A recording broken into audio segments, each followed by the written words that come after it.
여러분은 지난 5월 가정의 달을 무사히 보내셨나요? 어릴 때는 5월의 가정 행사는 물론 지역이나 학교의 행사도 많고 날씨도 화창해서 5월이 참 좋았는데 결혼하고 나니 5월이 그다지 행복하지는 않은 것 같습니다.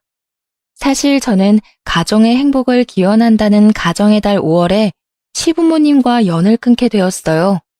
처음에는 사랑하는 남편의 부모님이니 어지간하면 잘 참고 살아보려고 했는데 저도 남편도 도저히 그냥 지낼 수가 없었습니다. 지금도 시부모님을 생각하면 가슴이 답답하고 부하가 치밀어 오르지만 이렇게 글이라도 써야 제 속이 풀릴 것 같아 사연을 보내게 되었어요. 생각해보면 저와 시부모님이 처음부터 사이가 안 좋았던 것은 아니었습니다. 결혼 전, 아니지, 신혼 때까지만 해도 저와 시부모님의 사이는 정말 좋았어요. 그 당시 시부모님은 잘 나가는 집안의 딸을 며느리로 얻었다고 하시며 동네방네 자랑을 하시고 다니셨습니다. 사실 우리 부모님은 제가 어릴 때부터 고급 중식당을 운영하고 계셨는데 그곳이 꽤 잘 되고 있었거든요. 본점은 물론이거니와 분점도 대박이 난 덕에 저는 항상 부유하게 살았고 결혼 후 신혼집도 친정에서 마련해 주셨습니다. 그런다고 시댁이 못 사는 집은 아니었어요. 남편은 정형외과 의사이고 시부모님은 퇴직한 공무원이십니다. 부유하지는 않아도 부족하지는 않은 집안이라 신혼집을 충분히 마련해 주실 수도 있었지만 그래도 결혼해서 눈치 보며 살지 말라는 의미로 친정에서 집을 마련해 주셨어요. 그 덕에 저와 남편은 큰 빚 없이 아주 수월하게 신혼생활을 시작하게 되었죠. 이렇게 제가 적지 않은 예단에 신혼집까지 마련해왔기에 시부모님은 저를 처음에는 떠받들어 주셨습니다. 딱 결혼 후 1년까지만요. 우리의 첫 결혼 기념일이었습니다. 저는 부모님의 영향을 받아 중식 조리사 자격증을 따서 부모님의 가게에서 같이 일을 하고 있었어요. 그날 저녁 남편과의 첫 기념일을 어떻게 보낼지 고민하며 퇴근을 하는데 시어머니한테 전화가 왔습니다. 너희들 오늘 첫 결혼 기념일이지? 같이 저녁도 먹고 축하해주고 싶은데 잠깐 우리 집에 좀 오렴. 아, 오늘요? 다음엔 안 될까요? 오늘은 그냥 저희 둘이 오붓하게 시간을 보내고 싶은데 다음에 시간 되시면 시댁 어른이 오라고 하면 그냥 네 하고 오는 거야. 알겠니? 지금 퇴근길인 것 같은데 얼른 집으로 오거라. 저는 갑자기 오라는 시어머니의 말씀이 당황스러웠지만 그래도 우리의 첫 결혼 기념일이니 시어머니가 무슨 선물이라도 준비하셨나 싶었습니다. 그렇게 시댁에 도착했는데 선물은커녕 저녁 식사조차도 준비가 하나도 되어 있지 않았어요. 어머니, 오늘 같이 저녁 먹자고 부르신 거 아니었어요? 그리고 아버님은요? 지금 잠깐 친구 만나러 가셨다. 내가 곰곰이 생각해보니까 지난 1년간 우리 집 음식에 대해서 너한테 하나도 알려주지 않았더라고. 그래서 이제 우리 집에서 저녁 같이 먹으면서 우리 집 음식 만드는 법을 전수해주마. 너도 이제 우리 집 며느리 1년 차니 어느 정도 우리 집에 적응은 되었을 것 아니니 이제 본격적으로 한번 우리 집 며느리 노릇 해보자꾸나. 네?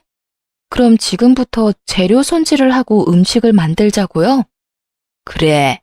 자, 일단은 우리 지훈이가 갈비찜과 갓 담근 겉절이를 좋아하니까 일단 재료 손질부터 하자. 솔직히 중식당 주방에 있으면서 칼질이야 많이 해봤기에 눈 감고도 할 수는 있지만 저는 오늘 새벽부터 식당에서 일하고 와서 너무 피곤했습니다. 새벽부터 주방에서 일했는데 퇴근해서까지 시댁 주방에서 일하고 싶지는 않았어요. 어머니, 죄송한데 차라리 오늘은 그냥 시켜 먹어요. 저 오늘 새벽부터 식당에서 일하고 와서 너무 피곤하네요. 그냥 주방에서 음식이나 만드는 게 뭐가 그리 피곤하다 그러니? 나도 도울 테니까 얼른 채 썰고 재료 손질하자. 조금 있으면 지훈이 도착한단 말이야. 시어머니는 막무가내로 제게 칼과 도마를 쥐어주셨고 저는 어쩔 수 없이 시어머니의 지시에 따라 식재료 손질을 시작했습니다. 시어머니가 분명 도와주신다고는 했지만 옆에서 말로 지시만 하시더라고요. 그러기를 한참 후 남편이 시댁에 도착했습니다. 우리 아들 왔어? 오늘도 환자 보느라 피곤했지? 잠깐만 소파에서 쉬고 있어. 나랑 은혜랑 얼른 우리 아들 좋아하는 갈비찜이랑 겉절이 만들어서 줄게. 아니, 엄마. 오늘 우리 결혼기념일을 축하해 주려고 불렀으면 집에 있는 엄마가 음식을 미리 해놨어야 하는 거 아니야? 솔직히 은혜도 오늘 새벽부터 출근해서 피곤한 사람이야. 게다가 은혜는 내일도 새벽부터 출근해야 하는데. 이제 음식 준비해서 먹고 치우고 하면 우리 도대체 언제 집에 가서 언제 쉬라고? 그래도 첫 결혼기념일에 이렇게 다들 모여서 같이 음식 만들어 먹고 하면 명절 분위기도 나고 좋잖아. 이참에 은혜한테 우리 집 음식에 대해서도 알려주고, 너도 너가 좋아하는 음식들 먹고 말이야. 우리 집 음식에 대해서 뭘 알려줘? 솔직히 말해서 엄마보다 은혜가 더 음식 맛깔나게 잘해. 오히려 음식 배워야 할 사람은 은혜가 아니라 엄마라고. 뭐? 아니, 제가 결혼 전에는 그저 효자였는데 결혼하더니 점점 이상해지는 것 같아. 은혜야. 우리 아들 요새 힘든 것 같은데 음식이랑은 잘 챙겨주고 있니? 너가 아무리 새벽에 일어나서 온종일 음식을 만든다고 해도 네 남편 밥 잘 챙겨줘야 해. 맞벌이여도 반드시 남편의 밥은 챙겨야 한다. 그게 우리 집 며느리들의 도리이고, 알겠니? 아무리 그래도 저는 새벽 6시에 나가야 하고 남편은 6시에 일어나는데 어떻게 밥을 차려요. 그리고 지훈 씨가 애도 아니고 배고프면 알아서 차려 먹든지 나가서 사 먹든지 해야지. 제가 어떻게 음식을 다 차리고 챙겨줘요, 어머니. 어머, 얘 좀 봐라. 너도 시어미한테 말대꾸하는 거야? 저번에 본 내 친구 옥정이 알지? 그 집 며느리는 의사인데도 자기 남편한테 꼬박꼬박 아침밥 차려주고 점심 도시락도 챙겨주고 저녁밥도 아주 진수성찬으로 차려준다더라. 다른 집은 의사, 변호사 며느리도 없고 그 며느리들이 요리도 잘하고 부지런해서 그 집 아들들은 아침밥 다 얻어먹고 출근한대. 근데 우리 집은 조리사 며느리 얻었는데 아들이 아침밥도 못 얻어먹고 다닌다는 게 말이 되니? 사실 시어머니 지인의 며느리들은 하나같이 의사, 변호사와 같은 직업을 가졌습니다. 그래서인지 시어머니는 지인 모임을 다녀오시면 의사, 변호사 며느리를 가진 지인들을 많이 부러워하셨어요. 저도 그 부분은 알고는 있었지만 그래도 제게 대놓고 표현은 하지 않으셔서 그냥 그러려니 하고 말았습니다. 그래서 엄마는 무슨 요리사인 은혜가 마음에 안 든다는 거야? 갑자기 그런 말이 왜 나와? 엄마야말로 오늘 참 이상하네. 생각해보면 그렇잖아. 다들 의사, 변호사인 며느리 얻었는데 나만 이게 뭐야? 지훈이 너가 뭐가 부족한 아이도 아닌데. 시어머니는 그날따라 제 앞에서 대놓고 다른 집 며느리 직업과 저의 직업을 비교해 대시는데 사실 이런 경우는 결혼 후 처음이라 너무 당황스러웠습니다. 시어머니께 화를 내야 할지 아니면 그냥 가만히 있어야 할지조차도 전혀 몰랐어요. 어떻게 사람 앞에 세워놓고 말을 그렇게 해? 엄마 지금 말 실수한 거야. 이게 뭐야. 엄마 때문에 괜히 우리만 기분 안 좋아졌잖아. 오늘은 우리 그냥 갈게. 다음에 준비 다 하고 불러. 괜히 바쁜 사람 부르지 말고. 남편은 멍하게 서 있는 저의 팔을 끌고 시댁을 박차고 나갔습니다. 저는 시어머니의 말씀에 기분이 많이 상했지만 남편이 저보다 더 크게 화를 내는 것 같아 제가 오히려 말을 못하겠더라고요. 집에 도착한 남편은 오히려 제게 미안하다고 하며 사과를 하는데 솔직히 이게 남편의 잘못은 아니잖아요. 게다가 남편은 중간에서 최선을 다한 것을 알기에 그냥 알겠다고 하고 말았습니다. 그 뒤로 시어머니는 제게 따로 전화하시지는 않았고 한 달이라는 시간이 흘러 시어머니의 생신날이 다가왔어요. 사실 작년에는 첫 생신 기념으로 제가 해외로 여행을 보내드렸기에 한국에서 같이 보내는 생신은 이번이 처음이었습니다. 저는 며느리로서 내심 잘해드리고 싶었어요. 남편 역시 계속 시어머니의 생신을 신경 쓰는 눈치이기에 제가 먼저 남편에게 어머니의 생신을 어떻게 보낼지 물었습니다. 사실 말이야, 얼마 전에 어머니랑 나랑 좀 심하게 다퉜었잖아. 그래서 신경이 조금 쓰이기도 해서 말인데 이번에 생신상 좀 잘 차려주면 안 될까? 엄마도 당신한테 미안하다고도 하고, 또 요리사 며느리가 해주는 생일상 받고 싶다고도 하더라고. 그래? 알겠어. 그래도 내 직업이 음식 만드는 사람인데 어머니 생신상은 직접 차려드려야지. 어머니 생신날 연차 쓰고 음식 준비해 볼게. 남편이 이렇게 이야기하는데 생신상을 준비 안 할 수가 없겠더라고요. 그래서 저는 시어머니 생신날 연차까지 써가며 온종일 지지고 볶고하며 여러 가지 요리를 했습니다. 그리고 그날 저녁 남편과 저는 음식을 한가득 들고 시댁으로 향했어요. 그런데 시댁은 불이 꺼져 있고 아무도 없었습니다. 이상하다. 왜 아무도 없지? 잠깐 어디 가셨나? 한번 엄마한테 전화해 볼게. 남편은 당황해하며 핸드폰을 꺼내 시어머니한테 전화했습니다. 시어머니가 바로 전화를 받기는 하셨는데 주변이 꽤 시끄러웠어요. 나 지금 부부 동반으로 골프 치러 왔는데 2박 3일 일정이니까 내일 모레 집에 갈 거야. 골프? 엄마가 며느리한테 생일상 받고 싶다고 해서 은혜가 오늘 연차까지 써가면서 음식 잔뜩 만들어 왔는데 미리 말 좀 해주지 그랬어요. 내가 언제 생일 당일날 먹고 싶다 그랬니? 그리고 생일인데 집에만 있으면 우울하잖아. 엄마 기분 전환도 할 겸 나왔어. 그리고 그런 걸 할 계획이었으면 나한테 미리 말을 했었어야지. 엄마가 분명히 생일상 받고 싶다고 했으니 나는 당연히 오늘 별다른 일이 없는 줄 알았죠. 생일 당일에 받아야지. 생일 전으로 받는 건 생일상이 아니잖아요. 은혜 식당까지 빠져가면서 음식했는데 이거 어떡해.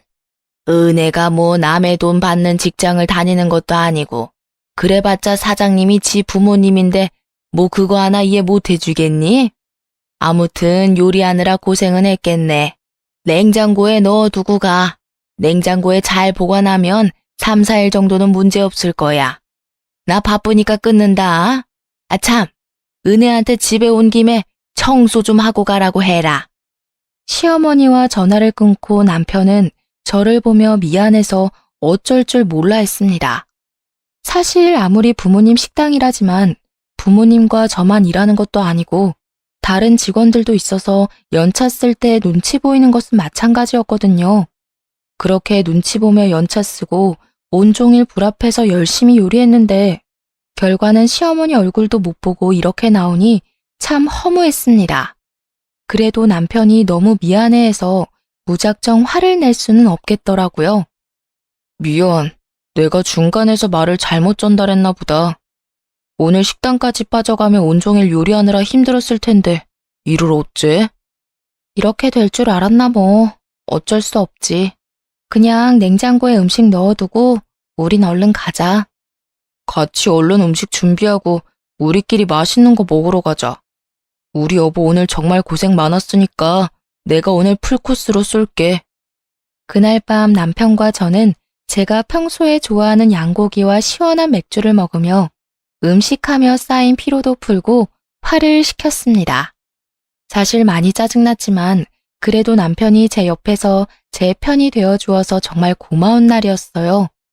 이틀 후 가게 브레이크 타임 시간에 잠시 휴식을 취하고 있는데 시어머니한테 전화가 왔습니다. 나다. 음식은 잘 먹었다. 중국집 딸이라 그런지 음식 솜씨는 나쁘지 않더구나. 그런데 내가 그때 너 청소하고 가라고 한 거 못 들었니? 듣기는 했는데 왜 그러세요? 그럼 며느리가 돼서 당연히 청소하고 갔어야 할 것 아니니? 생각을 해봐라. 나이든 시부모가 골프 치고 오면 당연히 힘들지 않겠어? 그럼 며느리가 시어른들 집에 오는 날 맞춰서 깔끔하게 청소도 좀 해놓고 해야지. 안 그래? 부모님이랑만 같이 일을 해서 그런가 융통성도 좀 없는 것 같고 눈치도 없는 것 같고 그러네. 저는 제가 왜 그렇게 해야 하는지 잘 모르겠네요. 제가 시부모님을 모시고 사는 것도 아니고 따로 사는데 굳이 그렇게까지 해야 하는 건가요? 지금 시어미 말에 토를 다는 거니? 정말 기가 막히네. 시어머니는 제 말에 기가 막힌다고 하셨지만 저 역시 마찬가지였습니다. 일이 있어서 출장을 다녀오신 것도 아니고 친구들과 놀러 가셨는데 며느리가 어른들 돌아오시는 날 맞춰서 집안 청소를 해야 한다니요. 그런데 더 기가 막히고 어이없는 것은 지금부터였습니다. 그건 그렇고 골프 모임 지인들이 며느리가 중국집 딸이라고 하니까 다들 네 음식 솜씨 좀 확인하자더라. 마침 이번에 내가 음식을 살 차례거든.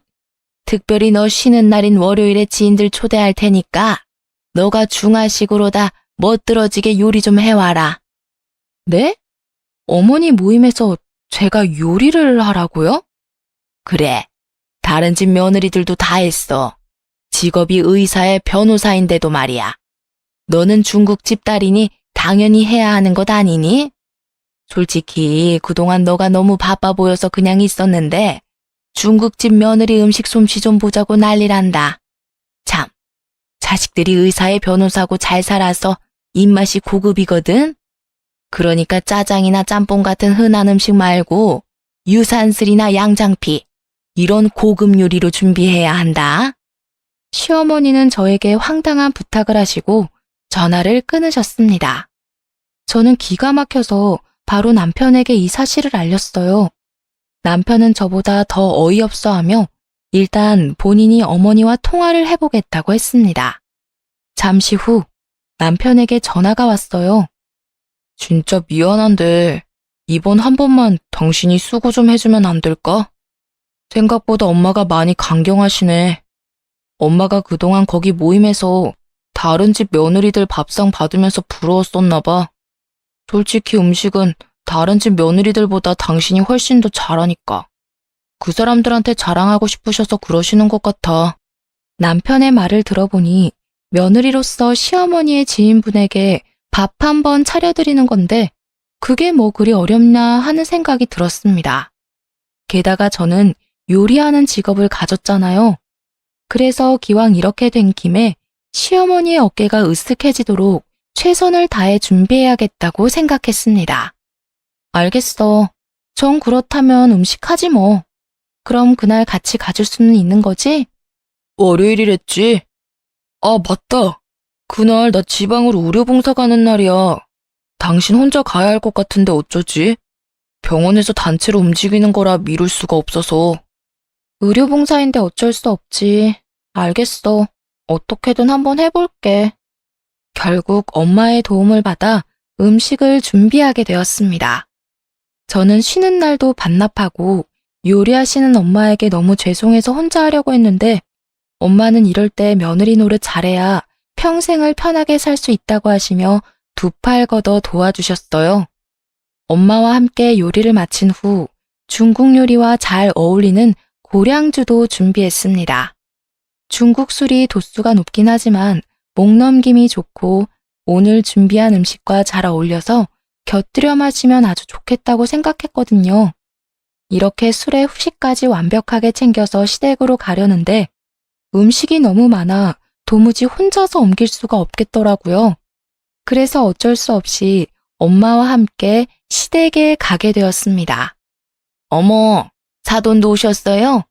오랜만이네요. 잘 지내셨죠? 시어머니는 지인분들에게 우리 엄마와 저를 소개하며 아주 환하게 웃으셨고 저와 엄마는 정성껏 준비한 음식을 차렸습니다. 지인분들은 저와 엄마의 음식을 맛보더니 손맛 좋은 사돈과 며느리를 둬서 좋겠다며 시어머니를 부러워했어요. 잠시 후 야심차게 준비한 술이 오가며 분위기는 점점 화기애애해졌습니다. 특히 시부모님은 그날따라 술이 잘 받는다며 많이 드셨어요. 아무래도 며느리가 요식업에 있다 보니까 음식에 대해서는 하나를 알려주면 열을 하더라고요. 그래도 음식들이 나쁘지 않죠. 제가 특별히 부탁했습니다. 다들 입맛에 맞는 것 같아 다행이에요. 정말 부럽네요. 우리 며느리는 평생 공부만 해와서 그런지 아무리 음식에 대해서는 알려줘도 잘 모르더라고요. 어머, 그래도 며느리가 피부과 의사잖아요. 요새 피부과 의사가 얼마나 인기가 많다고요. 어디 가서 우리 며느리 피부과 의사라고 그러면 인기 최고일 것 아니에요. 그런 며느리 뒀으면 됐지. 무슨 음식까지 알려주려고 그래요. 내가 그런 며느리 뒀으면 업고 다니겠구만. 고작 음식점 하는 며느리보다는 100배, 1000배 낫죠. 시어머니가 뒷말을 흘려가며 말씀하셨지만 저는 똑똑히 들었습니다. 엄마 역시 그 이야기를 들었는지 헛기침을 하며 당황하는 표정을 지으셨어요. 그래도 사람 욕심이 끝이 없네요. 음식 솜씨가 영 없어서 우리 아들 밥은 어떻게 잘 먹고 사나 걱정도 되고요. 그나저나 부럽네요. 음식 솜씨 좋은 며느리 두셔서. 그래봤자 뭐 식당 운영하는 며느리인걸요. 사실 저 어디 가서 말도 못해요. 요새 다들 며느리들이 의사, 변호사라 식당 운영하는 며느리는 명함도 못 꺼낸답니다.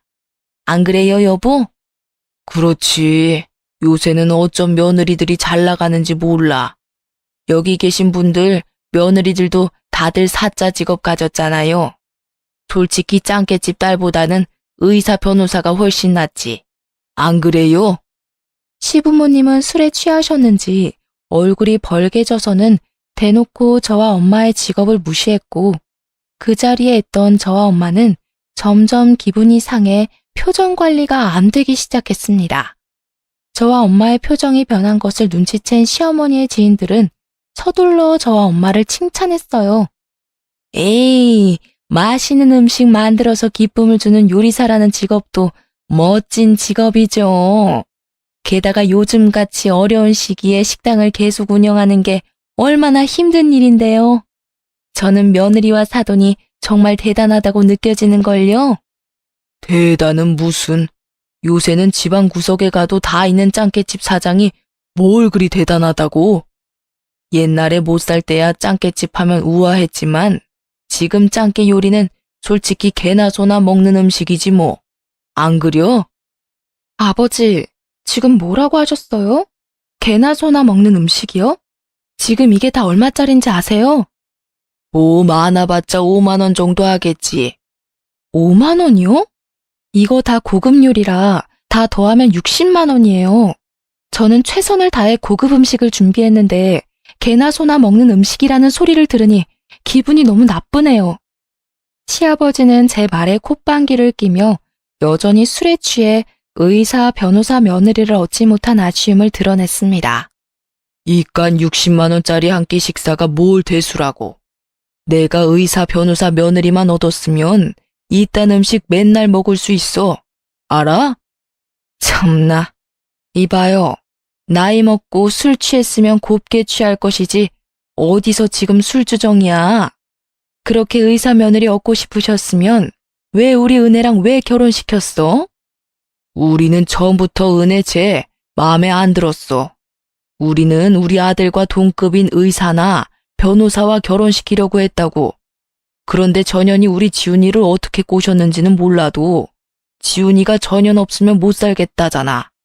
그래서 어쩔 수 없이 결혼시켰으면 감사합니다 하고 말 것이지 뭘 그리 큰 소리야 이 여팻네가. 여팻네요? 그래도 사돈이라고 봐줬는데 더는 못 참아. 나는 성격 더러워서 이딴 사람들한테 내 음식 공짜로 못 줍니다. 음식값 60만 원 다 내놓으세요. 아우, 정말 더럽고 치사해서 돈 줄게요. 그깟 60만 원 얼마나 한다고. 자, 여기 카드. 시어머니는 자신의 지갑을 꺼내와 카드를 엄마 앞에 던졌고 엄마는 그 카드를 주어 다시 시어머니한테 던졌습니다. 카드 리더기 없어요. 현금으로 주세요. 정말 가지가지하네. 기다려봐요. 시어머니는 큰 방으로 가서 현금을 가져왔고 정확히 60만 원을 세셔서 엄마에게 선심 쓰듯이 돈을 건넸습니다. 엄마는 그 돈을 받으시고는 저를 데리고 시댁에서 나오셨어요. 너 설마 시댁에서 이런 대우 받으면서 그동안 산 거니? 내가 너 시댁에서 눈치 보며 살지 말라고 일부러 신혼집까지 해줬는데 이게 뭐야? 임서방도 너를 이렇게 무시해? 시부모님은 원래는 안 그러셨는데 최근에 내가 좀 편해지셨는지 말을 편하게 하셔. 그래도 남편이 항상 중간에서 잘 막아주고 있어. 그러니까 너무 걱정하지 마. 엄마는 당장 남편에게 전화해서 따질 것이라고 하셨지만 의료봉사로 타지에 있는데 굳이 신경 쓰이게 하고 싶지 않았습니다. 시부모가 너한테 뭐라고 하든 말든 너 할 말 다 하고 살아. 너 그 집에서 눈치 볼 것 없어.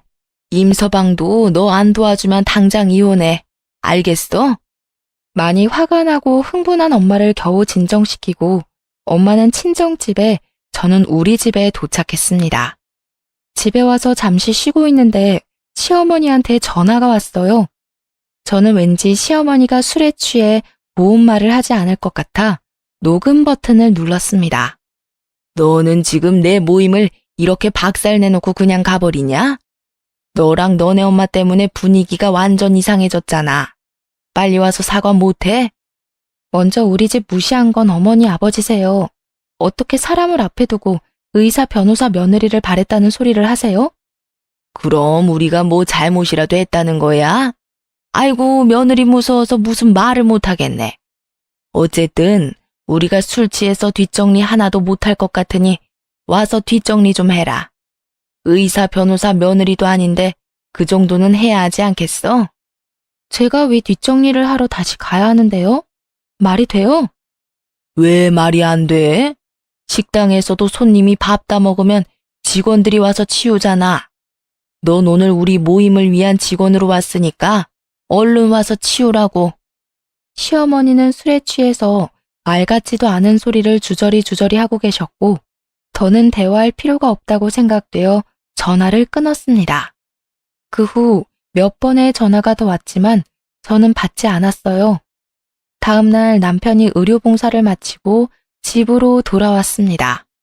저는 남편에게 어제 있었던 일들을 말하려 했지만 남편이 너무 피곤해 보여서 굳이 말하지는 않았어요. 우리는 간단히 맥주 한 잔을 하며 쉬고 있는데 시어머니가 남편에게 전화했습니다. 아들, 의료봉사는 잘 다녀왔어? 이 애미는 어제 은혜 그년 때문에 아주 힘들었단다. 그게 무슨 소리세요? 안 사람이 어제 음식 다 해서 간 거 아니었어요? 시어머니는 남편이 전화를 받자마자 제 험담을 하기 시작했습니다. 남편은 제 눈치를 보며 방으로 들어가려고 했지만 저는 무슨 말씀을 하려나 궁금해서 들어가려는 남편을 붙잡았어요. 음식을 잔뜩 만들어 오긴 했지. 아니 그런데 내가 모임에서 다른 집 며느리들 직원 말했다고 은혜 그년이랑 안 싸더니 발끈해서는 한바탕 뒤엎고 음식값까지 알차게 현금으로 받아갔어. 뭐? 그럼 엄마 또 다른 집 며느리들은 의사 변호사인데 은혜는 요리사네 뭐네 하면서 비교질한 거야? 비교가 아니라 그냥 그렇다 이거지. 솔직히 말해서 의사 변호사 며느리랑 짱깨집 며느리가 비교되니? 난 솔직히 어디 모임 가면 며느리 이야기 꺼내지도 못한다 쪽팔려서. 정말 너가 은혜 그년 없으면 못 산다고 난리쳐서 어쩔 수 없이 결혼은 시켰다만 솔직히 넌 의사인데 짱깨집 딸내미가 어디 가당키나 하냐고. 엄마, 솔직히 우리 집이 뭐 잘나면 얼마나 잘났다고 그래. 우리 집이 갑부야? 우리나라를 쥐고 흔들 만큼 엄청난 집안이냐고. 어머, 그 정도는 아니어도 일단 넌 의사잖아. 의사면 급이 맞게 의사 며느리를 만났어야지. 뒤떨어지게 짱깨집 딸이 뭐야? 그래봤자 나는 내 병원 하나 없는 그저 월급쟁이야. 솔직히 내 월급보다 장인어른 장모님이 버시는 돈이 훨씬 더 많다고. 제발 쪽팔리니까 어디 가서 그런 소리 하지 마. 그리고 장인어른 장모님 운영하시는 식당을 짱깨집이라고 함부로 부르지도 마. 참나.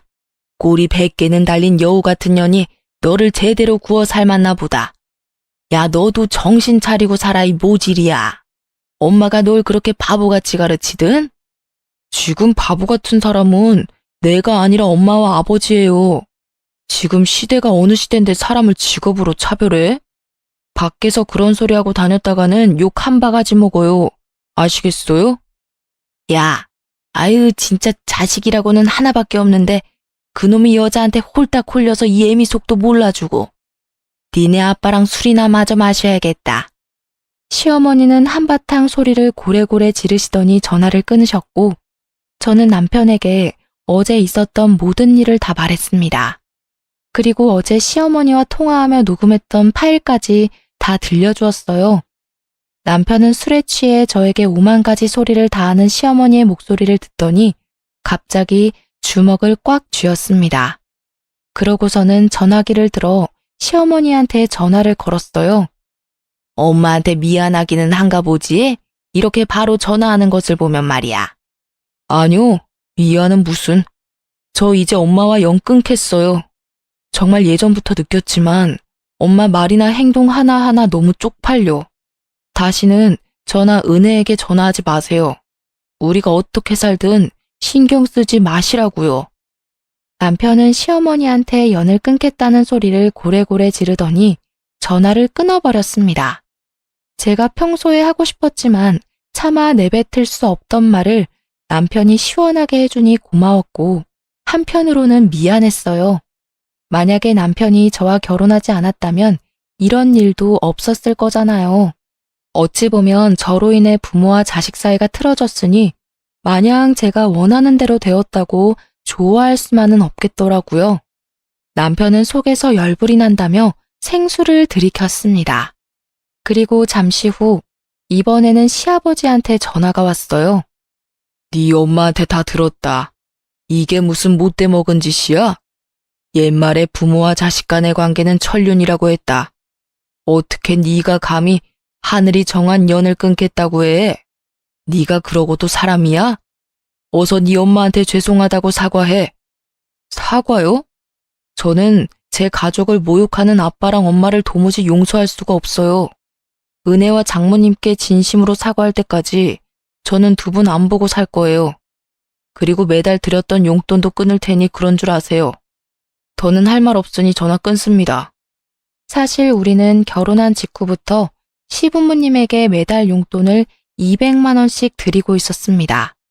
시부모님은 젊을 때 공무원 생활을 하셔서 퇴직연금을 받고는 계시지만 그 돈으로 지인들과 골프 치시고 값비싼 명품들을 사셨어요.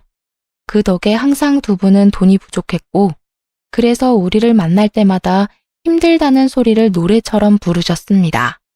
하도 돈이 없다고 난리치니 저와 남편은 많은 대화 끝에 매달 200만 원이나 되는 용돈을 드리고 있었어요. 남편은 이런 상황을 정말 싫어했고 저나 친정 부모님께 많이 부끄러워했습니다. 왜냐면 친정은 중식당이 본점에 이어 분점도 잘 돼서 가게 건물까지 사버려서 나름 건물주라 매달 상가 월세를 받고 있었어요.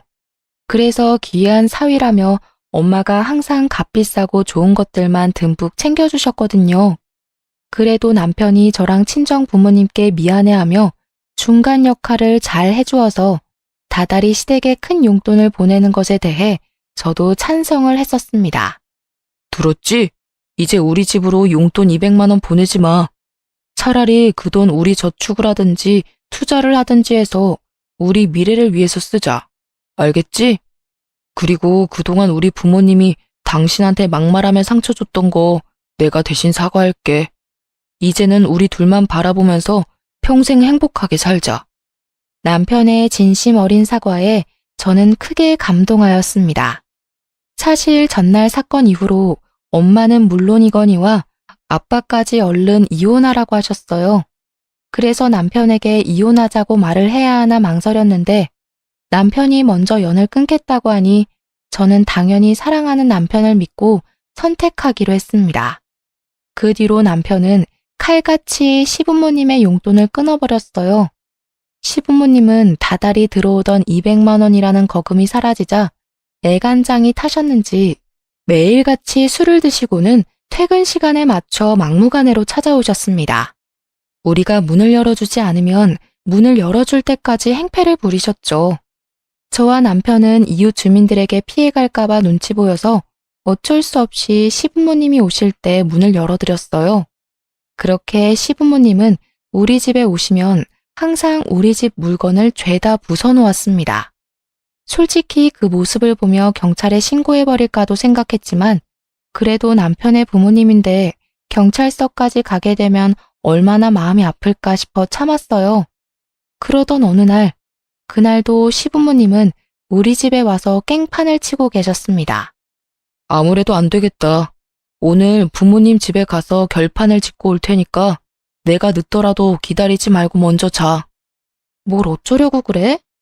남편의 눈은 분노에 뒤집혀 있었고 저는 왠지 남편이 시댁에서 큰 사고를 치고 올 것만 같아 불안했습니다. 그렇게 남편과 시부모님이 떠나고 1시간이나 지났으려나요? 경찰서에서 전화가 왔습니다. 남편 문제로요. 저는 이게 무슨 일인가 싶어 놀란 가슴을 부여잡고 경찰서로 달려갔어요. 은혜야, 사실 나 집에 가서 내 돈으로 샀던 명품 가방, 골프채, 가전제품 다 부숴버렸어. 그러지 않으면 내가 더 큰일을 저지를 것만 같았거든. 그런데 일이 이렇게 될 줄은 몰랐어. 정말 미안해. 굳건하고 강인하던 남편이 엉엉 울면서 저에게 이 말을 하는데 가슴이 찢어질 것만 같았습니다. 상황을 보아하니 남편은 너무 화가 나서 시댁으로 쫓아가 그동안 사들인 모든 것들을 다 부숴버렸고 다급한 시부모님은 남편을 경찰에 신고했어요. 부모가 자식을 경찰에 넘긴 이 상황이 기가 막혔지만 저는 최대한 차분하게 경찰에게 그동안 있던 일들을 진술했습니다. 다행히 이전에 우리 집안 물건을 다 부숴놓았을 때 저는 혹시 몰라 그때마다 사진을 찍어놨었거든요. 그 모든 것들이 증거자료가 되어 쌍방 합의로 일이 잘 마무리되었습니다. 그 이후로는 한동안 시부모님이 우리를 찾아오지 않았어요. 시부모님과 연을 끊으니 저와 남편은 아주 행복했습니다. 마음이 편해서인지 아기도 생기게 되었죠. 아기가 생겼다고 친정 부모님께 말씀드리자 두 분은 왜 아기를 가졌냐며 난리가 나셨습니다. 아기를 가졌다고? 이 상황에서? 너는 둘이 빨리 헤어지라니까 나중에 이혼하기 힘들게 왜 아기까지 가졌어? 엄마가 걱정하는 마음 뭔지는 잘 아는데 지훈 씨 중간 역할을 아주 많이 잘해주고 있어. 나는 그런 지훈 씨 믿어. 친정 부모님은 그래도 제 걱정이 된다며 저를 안타까워하셨지만 저는 제 남편을 믿기에 걱정이 전혀 되지 않았습니다. 그 뒤로 펼쳐진 280일의 임신 기간은 생각보다 힘들었지만 남편이 잘 도와주고 항상 저를 배려해 주었고 그 덕에 저와 남편을 반반씩 닮은 건강하고 예쁜 딸 효진이가 태어났어요. 엄마가 된 후로 저는 육아에만 전념하기 위해 가게도 잠시 쉬게 되었습니다. 그러던 어느 날 효진이를 낮잠 재우고 잠시 쉬고 있는데 누군가 집 대문을 두드렸어요. 인터폰을 통해 보니 시부모님이었습니다. 집안에 있는 거 다 안다. 아기 낳았다면서 어떻게 이 할애비 할머니한테 손주 얼굴 보여주지도 않냐? 못된 년, 빨리 문 열지 못해? 짱깨집 딸년이라 못 배워서 그런 거지 뭐. 얼른 문 열어. 당장 문 안 열면 우리 집 대문 부숴버린다. 우리 한다면 하는 성격인 거 알지? 저번처럼 너네 집 싹 다 한번 부숴줄까? 시부모님은 아주 위협적으로 문을 두드려대기 시작했고 낮잠을 자던 효진이는 큰 소리에 경기하듯이 울기 시작했습니다. 아기 울음소리가 들리자 시부모님은 그야말로 미친 사람처럼 문을 두드려댔어요. 평소에 제 성격 같아서는 확 문을 열어서 소금이라도 뿌려버리고 싶었지만 남편도 없는 이 상황에서 괜히 문 열었다가 저와 효진이가 무슨 봉변을 당할지 몰라 무서웠습니다. 저는 두려운 마음에 병원에 있는 남편에게 전화를 걸어 상황을 이야기했어요. 얼마 전에 엄마 골프 모임 지인이 여기 환자로 와서 대화하다가 효진이 태어난 것을 말했는데 그분이 말해줬나 봐. 효진이는 괜찮아? 울고불고 난리 났지. 이를 어쩌면 좋아? 지금 두 분 다 집에 갈 생각이 전혀 없어 보이는데 지금 올 수 없지? 오늘따라 환자분이 너무 많네. 일단 큰 방에 들어가서 문 잠그고 경찰에 신고해. 그리고 할 수 있으면 지금 부모님이 욕하고 행패 부리는 거 다 영상 촬영해놔. 저번에 집 다 부숴놓은 사진까지 다 제출해서 오늘 접근 금지 신청하러 가자. 여보, 진심으로 이런 일 겪게 해서 미안해. 저는 남편의 말대로 경찰에 시부모님을 신고하고 시부모님의 행태를 다 영상으로 촬영했습니다. 다행히 접근 금지 신청이 받아들여져 이제 시부모님이 우리 집에 또 오시면 벌금을 내야 하는 상황이 되었습니다. 그렇지만 저는 집에 있기가 너무 두려웠고, 그래서 그나마 안전한 친정집 바로 옆집으로 이사를 하게 되었어요. 남편의 병원에서는 꽤 거리가 있지만 남편도 친정집 바로 옆이라서 마음이 놓인다고 하며 좋아했습니다. 친정 옆집으로 이사를 해서 종종 남편과 친정 부모님이 만나게 되었는데 처음에는 부모님이 남편을 못 믿어했어요. 하지만 남편은 매일 저녁 일부러 들려서 부모님께 인사드리고 부모님의 마음의 벽을 허물기 위해 노력을 했습니다. 그 덕에 우리 부모님은 남편에게 마음을 열게 되었어요. 이렇게 마음 편하게 살던 어느 날 동네 친한 언니에게서 전화가 왔어요. 효진이는 잘 크니? 어쩜 이사하고 연락이 한 번 없니? 동네에도 안 놀러 오고 말이야. 누가 보면 아주 지방으로 이사 간 줄 알겠다. 미안해 언니. 언니도 알잖아. 시부모님이 행패 부리셨던 거. 혹시라도 그 동네 갔다가 또 시부모님 만날까봐 무서워서 못 가겠더라고.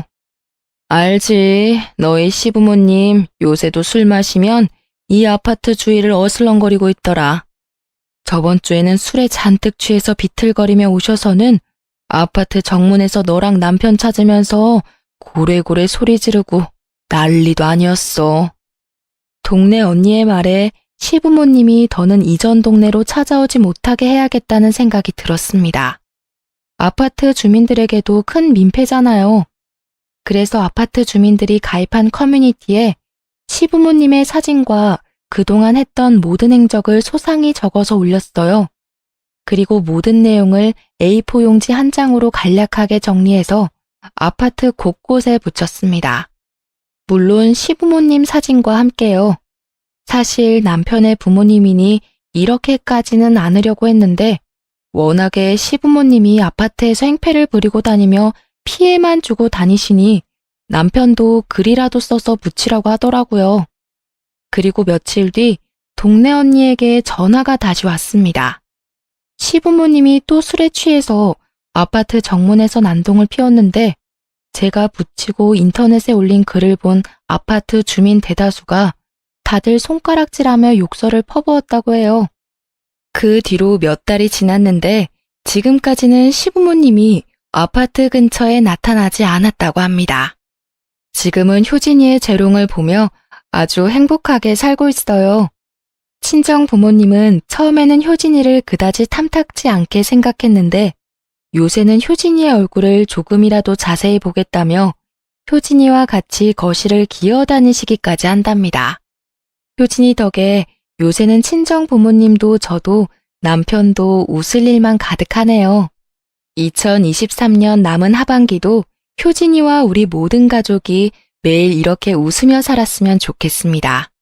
참, 이것도 알려드려야겠네요. 얼마 전에 친정엄마가 단골 가게로 장 보러 갔다가 우연히 제 시부모님에 대한 근황을 듣게 되었거든요. 지금 어찌 사시는 줄 아세요? 남편이 용돈을 끄는 후로도 여전히 명품만 찾고 골프만 치러 다녔다고 합니다. 그런데 그게 좀 비싸나요? 당연히 매달 받는 연금으로도 해결되지 않았고 카드 돌려막기에 대출까지 받았다고 해요. 지금은 빚더미에 앉아 마지못해 살고 계시며 근처 상가에서 두 분 다 청소부로 일하고 있으시대요. 그런데 평생 공무원으로 책상에 앉아 계시던 분이 청소 일을 잘할 수 있겠나요? 하루가 멀다고 건물 관리인에게 혼만 나고 있답니다. 저의 이야기는 여기까지입니다. 마지막으로 항상 제 곁에서 저를 지켜주고 보호해준 우리 남편에게 사랑하고 정말 고맙다는 말을 전해주고 싶네요. 지금까지 제 사연 들어주셔서 감사합니다.